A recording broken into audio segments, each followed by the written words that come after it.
మకర రాశి జాతకులు అదృష్ట స్థానంలోకి గురువు సంచారం కలగబోతుంది. ఈ యొక్క సంచారం రీత్యా అద్భుతాలు జరగబోతున్నాయి. పట్టిందల్లా ఇక బంగారం కాబోతోంది.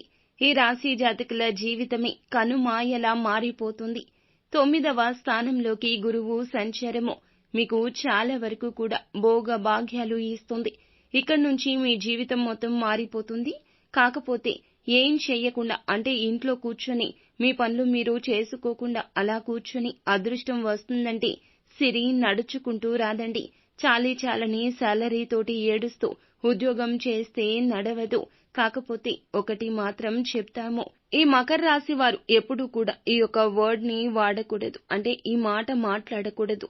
ఆటో వాళ్ళు కానీ, టాక్సీలు కానీ, లేకపోతే చిన్న ప్లంబింగ్ పని చేసేవారు, కూలీ నాలీ చేసేవారు, ఏ పని చేస్తున్నా అయినా సరే మీకు సాటిస్ఫాక్షన్ లేకపోయినా సరే ఆ పని మీద వచ్చే డబ్బులు సాటిస్ఫై అవ్వకపోయినా కానీ నో అని మాత్రం చెప్పొద్దు. అంటే మీరు కొద్ది రోజుల పాటు ఈ యొక్క విషయంలో శ్రద్ధ తీసుకోండి. ఎవరైనా ఏదైనా అవకాశం ఇచ్చినా, ఒక చిన్న అవకాశం మీకు వెతుక్కుంటూ వచ్చినా, ఏ రంగాల్లో ఉన్నవారు అయినా కూడాను ఆ యొక్క అవకాశాన్ని కాదు, కూడదు, చెయ్యను ఇలాంటి పదాలు వాడకూడదు. ఎందుకోసమంటే అదృష్టం ఎప్పుడు ఎలా వస్తుందో మనకు తెలియదు కదండి.